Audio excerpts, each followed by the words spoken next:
In Springfield, they're eating the dogs, the people that came in. They're eating the cats. They're eating the pets of the people that live there. And this is what's happening in our country, and it's a shame. As far as rallies are concerned, as far as the reason they go is they like what I say. They want to bring our country back. They want to make America great again. It's a very simple phrase, make America great again. She's destroying this country, and if she becomes president, this country doesn't have a chance of success. Not only success, we'll end up being Venezuela on steroids. I just want to clarify here. You bring up Springfield, Ohio, and ABC News did reach out to the city manager there. He told us there have been no credible reports of specific claims of pets being harmed, injured, or abused by individuals within the immigrant community. Well, I've seen people on television. Let me just say here, this is the people on television say my dog was taken and used for food. So maybe he said that, and maybe that's a good thing to say for a city manager. I'm not taking this from television. But the people I'm on taking it from television the city saying manager. their dog was eaten by the people that went there. Again, the Springfield city manager says there's no evidence of that. Vice President Harris, I'll let you respond to the rest of what you've heard. You talk about extreme. His former Secretary of Defense has said the nation, the Republic, would never survive another Trump term. And when we listen to this kind of rhetoric, when the issues that affect the American people are not being addressed, I think the choice is clear in this election. President Trump, I'll give you a quick minute to respond here. Thank you, because when I hear that, see, I'm a different kind of a person. I fired most of those people. Not so graciously. They did bad things or a bad job. I fired them. They never fired one person. They didn't fire anybody having to do with Afghanistan and the Taliban and the 13 people who's were just killed, viciously and violently killed. And I got to know the parents and the family. They didn't fire. They should have fired all those generals, all those top people, because that was one of the most incompetently handled situations anybody has ever seen. So when somebody does a bad job, I fire him. And you take a guy like Esper. He was no good. I fired him. So he writes a book. Another one writes a book. Because with me, they can write books. With nobody else can they. But they have done such a poor job, and they never fire anybody. Look at the economy. Look at the inflation. They didn't fire any of their economists. They have the same people. That's a good way not to have books written about you. But just to finish, I got more votes than any Republican in history by far. In fact, I got more votes than any president, sitting president, in history. Every one of those cases was started by them against their political opponent. And I'm winning most of them, and I will win the rest on appeal. And you saw that with the decision that came down just recently from the Supreme Court.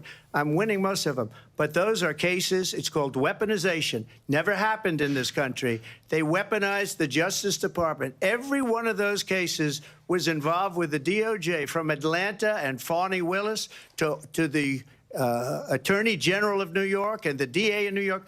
Every one of those cases.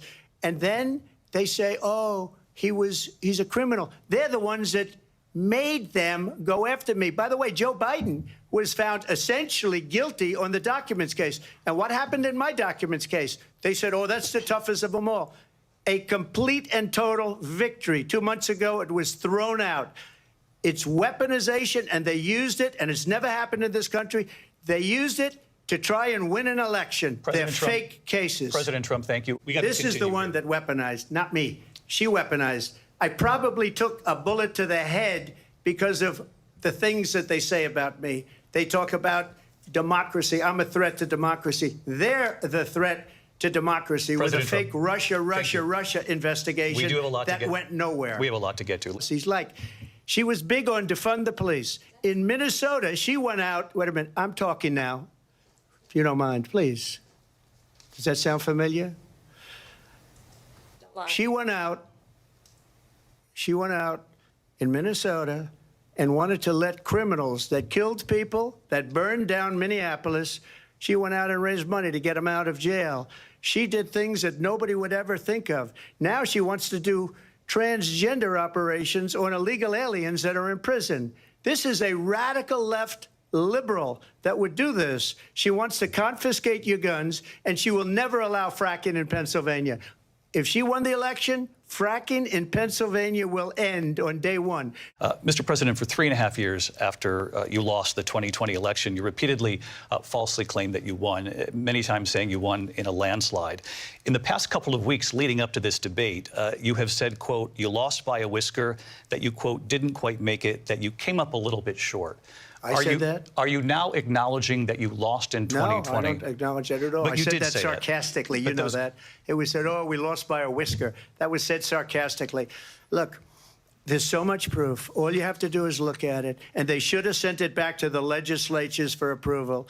I got almost 75 million votes, the most votes any sitting president has ever gotten. I was told if I got 63, which was what I got in 2016, you can't be beaten.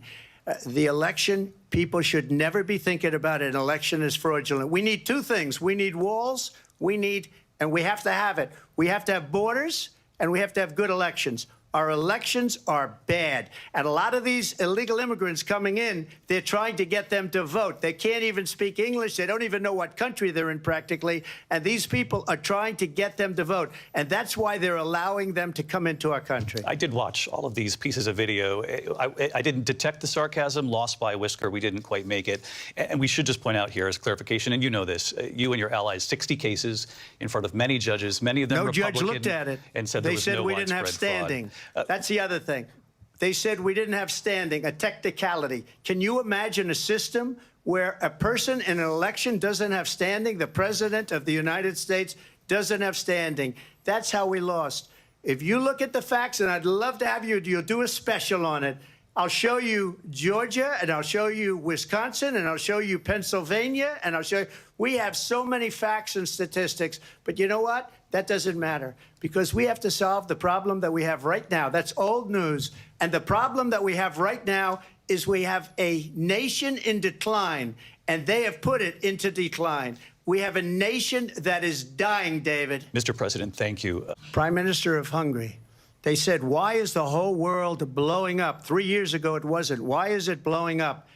He said, because you need Trump back as president. They were afraid of him. China was afraid, and I don't like to use the word afraid, but I'm just quoting him. China was afraid of him. North Korea was afraid of him. Look at what's going on with North Korea, by the way. He said Russia was afraid of him. I ended the Nord Stream 2 pipeline, and Biden put it back on day one, but he ended the XL pipeline. The XL pipeline in our country, he ended that. But he let the Russians build a pipeline going all over Europe and heading into Germany, the biggest pipeline in the world. Look, Viktor Orban said it. He said the most respected, most feared person is Donald Trump. We had no problems when Trump was president. But when this weak, pathetic man that you saw at a debate just a few months ago, that if he weren't in that debate, he'd be running instead of her. She got no votes. He got 14 million votes. What you did, you talk about a threat to democracy. He got 14 million votes, and they threw him out of office. And you know what? I'll give you a little secret. He hates her. He can't stand her. But he got 14 million votes. They threw him out. She got 0 votes. And when she ran, she was the first one to leave because she failed. And now she's running. I don't understand it, but I'm okay with it because your time is I think up. we're going to do very well. They bring all of this stuff up. I ask you this. You talk about the Capitol. Why are we allowing these millions of people to come through on the southern border? How come she's not doing anything? And I'll tell you what I would do, and I would be very proud to do it. I would say we would both leave this debate right now. I'd like to see her go down to Washington, D.C. during this debate, because we're wasting a lot of time. Go down to, because she's been so bad, it's so ridiculous. Go down to Washington, D.C. and let her sign a bill to close up the border, because they have the right to do it. They don't need bills. They have the right to do it. The President of the United States, you'll get him out of bed. You'll wake him up at 4 o'clock in the afternoon. You'll say, come on down to the office. Let's sign a bill. If he signs a bill that the border is closed, all he has to do is say it to the Border Patrol, who are phenomenal. If they do that, the border is closed. Those people are killing many people, unlike J6. He had no idea how to stop it, and now you have millions of people dead, and it's only getting worse, and it could lead to World War III. Don't kid yourself, David. We're playing with World War III, and we have a president that we don't even know if he's. Where is our president? We don't even know if he's a president. And just to clarify they here, threw him out of a campaign like a dog. We don't even know. Is he our president? But we have a president, Mr. President, that doesn't know he's alive. Your time is up. Just to clarify in the question, do you believe it's in the U.S. best interests for Ukraine to win this war, yes or no? I think it's the U.S. best interest to get this war finished and just get it done. All right. Negotiate a deal, because we have to stop all of these human lives from being destroyed. She just started by saying she's going to do this, she's going to do that, she's going to do all these wonderful things. Why hasn't she done it? She's been there for 3.5 years. They've had 3.5 years to fix the border. They've had 3.5 years to create jobs and all the things we talked about. Why hasn't she done it? She should leave right now, go down to that beautiful White House, go to the Capitol, get everyone together and do the things you want to do, but you haven't done it, and you won't do it because you believe in things that the American people don't believe in. You believe in things like, we're not going to frack. We're not going to take fossil fuel. We're not going to do things that are going to make this country strong, whether you like it or not. Germany tried that, and within 1 year, they were back to building normal energy plants. We're not ready for it. We can't sacrifice our country for the sake of bad vision. But I just ask one simple question. Why didn't she do it? We're a failing nation. We're a nation that's in serious decline. We're being laughed at all over the world. All over the world, they're laughed. I know the leaders very well. They're coming to see me. They call me. We're laughed at all over the world. They don't understand what happened to us as a nation. We're not a leader. We don't have any idea what's going on. We have wars going on in the Middle East. We have wars going on with Russia and Ukraine. We're going to end up in a third world war, and it'll be a war like no other because of nuclear weapons, the power of weaponry. I rebuilt our entire military. She gave a lot of it away to the Taliban. She gave it to Afghanistan. What these people have done to our country, and maybe toughest of all, is allowing millions of people to come into our country. Many of them are criminals, and they're destroying our country. The worst president, the worst vice president in the history of our country. President Trump, thank you. And that is our ABC News presidential debate from here in Philadelphia at the National Constitution Center. I'm Lindsay Davis. And I'm David Muir. Thank you for watching here in the U.S. and all over the world, and from all of us here at ABC News. Good night.